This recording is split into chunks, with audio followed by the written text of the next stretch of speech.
পাইকারিকে আমরা ধরলাম। কেরানীগঞ্জ থেকে আমাদের সহকর্মী ফাহমিনা আক্তার সে তথ্য দিল আমাদের কাছে যে ওখানে ওভার রেটে বিক্রি হচ্ছে। কিনেছেন কোথা থেকে?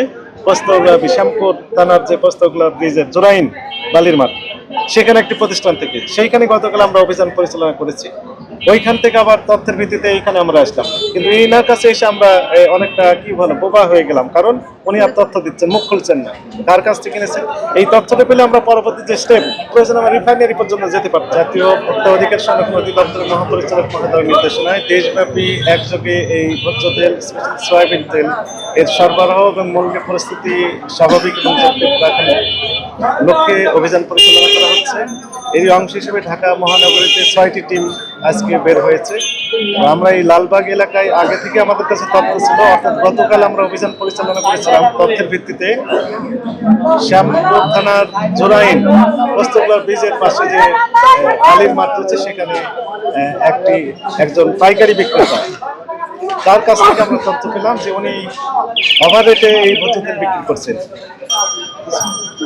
বোতলজাত সয়াবিন তেল এবং খোলা তেল দুইটাই। ওনার কিনেছেন কোথা থেকে এমন কথা জিজ্ঞেস করলে উনি জানালেন যে এই হুসেইন স্টোর থেকে মূলত উনি কিনেছেন এবং ওভার রেটে কিনেছেন। 174 টাকা 60 পয়সা প্রতি লিটার সয়াবিন কিনেছিলেন খোলা তেল। আর বোতলজাত সয়াবিন আরেকটা দোকান থেকে কিনেছেন, সেখানে তো আমরা গেলাম। এনিওয়ে, এখানে এসে আমরা তদন্ত করে যেটি দেখলাম যে মূল্য তালিকায় লেখা আছে 167 টাকা খোলা সয়াবিন তেল, কিন্তু এখানে উনি বিক্রি করেছেন 177 টাকা লিটার এবং পাইকারি হোলসেল করেছেন 8 গ্রাম। আমরা যেটি বিক্রয় দেখলাম 174 টাকা 60 পয়সা এরকম প্রতি লিটার, অর্থাৎ সরকারি বেঁধে দেওয়া ছিল 157 টাকা, তার চেয়ে অনেক বেশি সেটি আমরা ক্লিয়ার করেছি। সমস্যা আরেক জায়গায়, সেটি হচ্ছে যেখান থেকে এই তেল কেনা হয়েছে তার কোনো তথ্য এনার কাছে নেই, বা থাকলে উনি দিতে চাচ্ছেন না। অর্থাৎ যোগ সাজস করেই মূলত এই দামগুলো বাড়িয়ে দেওয়া হয়েছে, এটি আমাদের কাছে প্রতীয়মান হচ্ছে।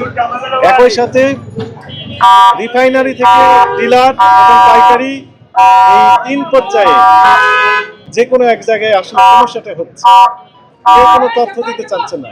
রিফাইনারিরা বলছেন যে আমরা তেল দিচ্ছি, সাথে অন্য কোনো পণ্য দেওয়ার যে কথা বলা হচ্ছে সেটি যথাযথ নয়, সরকারি রেটেই মূলত তারা বিক্রি করছেন এমনটি তারা জানাচ্ছেন।